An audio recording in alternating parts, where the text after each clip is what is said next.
The man who shot and killed 4 people and injured several others at a Fordyce grocery store last year will stay in prison for the rest of his life. Thanks for joining us at 6. I'm Hoyt. Faith has the night off. The new developments come 13 months after the shooting rampage at the Mad Butcher that forever changed the small town of Fordyce. Today, a judge gave that shooter, Travis Posey, his sentence. And our Brooke Buckner was in the courtroom as families looked on and heard those reactions. Brooke? Rolly, emotions were high in that courtroom. There were lots of tears from the victims' families, and several people took to the stand to give an impact statement. They say while today didn't bring closure, it did bring justice. I'm happy that he's never going to be on the street again. That's what matters the most. Casey Harbor worked the cash register at the Mad Butcher June 21st, 2024, when the unimaginable happened. My first time seeing him was when he pointed the gun at me the first time. He shot at me 3 times that day, and he got me the last time. Harbor was one of 15 people to give an impact statement at Monday's sentencing hearing at the Ouachita County Courthouse. She was also one of the only ones who got any kind of reaction out of Travis Posey, who stayed emotionless for most of it. He's just sitting there. He's got a smirk on his face. He's sitting back right up until Miss Weems' mother told him he needed to sit up. After listening to all of the impact statements, the judge sentenced Posey to 4 life terms without parole and 11 terms of 20 years. This comes after he pleaded guilty last month to 4 counts of capital murder and 11 counts of attempted capital murder. The prosecutor in this case, who declined to go on camera, says this is the outcome the 4 families who lost loved ones wanted, although Harbor says she would have rather seen the death penalty. I would have fought to my dying breath if they'd have let us. But the families that are happy with how this turned out, I am happy for them. At the end of all the victim impact statements, the defense and Posey declined to give any additional comments and did not respond to our request for an interview. Travis Posey will now be transferred to the Arkansas Department of Corrections to begin his sentence. All right, Brooke Buckner with that report. Thank you, Brooke. Well, we have had a very nice run of days here recently with temperatures below average. The dew points have been down a little, so it's reflected in a drier feel, a less humid feel outside. How about these numbers? Little Rock is at 87. It's 83 in Harrison. I was looking at the dew point combined with the temperature in Harrison. It actually feels cooler in Harrison right now because the humidity level is so low. But this is comfortable for this time of year. The dew point 59 Harrison, 57 Clinton. So that's a good indication that we've got drier air in place. And this is what it feels like. It feels like 83 in Harrison. It was 84 with a feels like of 83. Little Rock feels like 87. It still feels rather toasty. Texarkana, they feel like 93 degrees. Hour by hour tonight, another somewhat comfortable evening ahead as readings will drop off into the upper 60s and low 70s by tomorrow. How long will these nice conditions last? I'll have that answer for you in just a few minutes. Rolly? Tom, thank you. Well, for decades, there was a lot of money in the mail on a day like this, but even more changes are now on the way for people on Social Security. See, the government is going to soon stop sending out paper checks for federal payments. More than 500,000 Social Security recipients still receive checks for Social Security. They'll have to change to either direct deposit or get a prepaid debit card. The change goes into effect September 30th. If you still need to receive a paper check, you can request a waiver. Some exceptions will be made, say you're age 90 or older, you might have a mental impairment, or if you live in too remote of a location. Several cities across the state right now dealing with water main breaks and flooding. Tonight, the city of Potos says construction crews hit a line while working there, and that break comes on the heels of multiple breaks in Fayetteville and Fort Smith.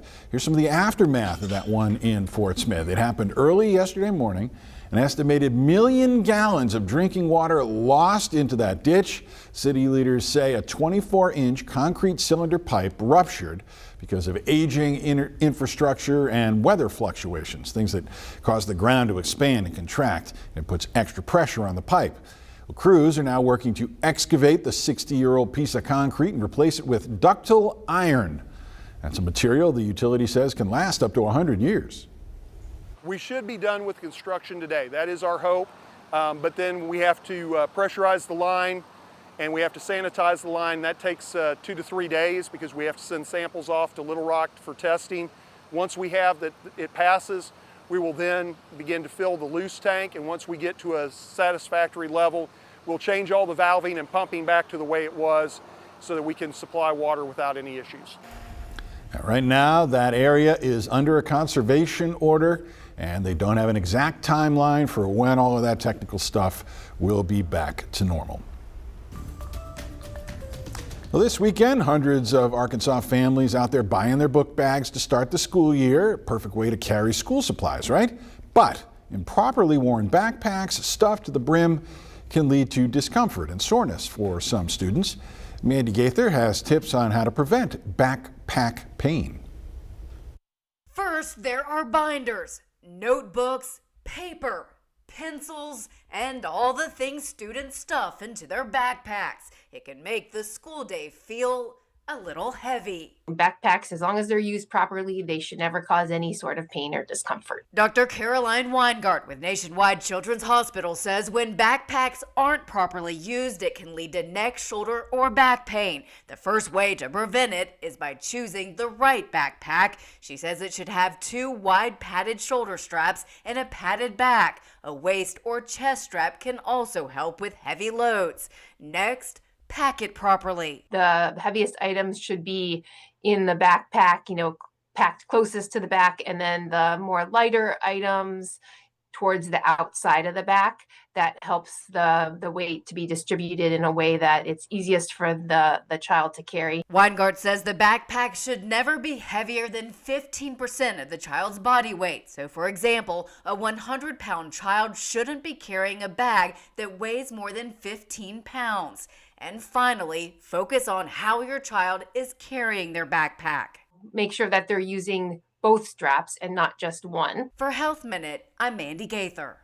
And the doctor adds that children shouldn't be hunched over while carrying their backpack. If they're leaning forward in order to carry it, it might be a sign that it's too heavy. And rolling backpacks may also help carry those heavy loads. Meanwhile, fewer kids are getting their recommended childhood vaccines. The CDC says 4.1% of kindergartners had a vaccine exemption last year. School year, that is. It's the highest rate ever recorded. Most skip the vaccines for personal or religious reasons, not for medical reasons.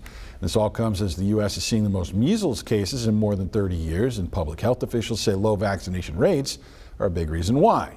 Only 92.5% of kindergartners are vaccinated for measles, mumps, and rubella, and experts say 95% is what's needed to prevent outbreaks. However, the number of vaccinated kids continues to drop out year after year. By the way, the first day of school for thousands of kids is right around the corner. Did I have to remind you of that? Well, to double check your district when they go back, just text us the word school to 501-376-1111 and we'll text it to you. In that same text, we'll also show you all sorts of back-to-school events that are coming up, plus the best places to get free supplies, haircuts, vaccines, and plenty more. Plus, back to school means the football season's right around the corner, right? So after the break, we'll show you the stars that are making their way to the Little Rock Touchdown Club. Their schedule came out today. It's always a good idea to wash your fruits and veggies, especially that apple for the teacher, right? But after the break, the do's and don'ts when prepping produce. And Tom? Well, Rowley, today's high in Little Rock was 87. It was 91 in Conway, 89 down in Rowley, Hoytville, or Hot Springs. Yeah, Pine Bluff, 90. We've got temperatures warming up in the coming days. We'll tell you how hot after the break. And here's our schedule tonight on THV 11 Plus, the app. We've got free content, some very good documentary style programming there. Plus, anytime you want to check out Hayden Balgavy and eat it up, you can go right to the app. Remember, it's free to download on your smart TV. We'll be right back.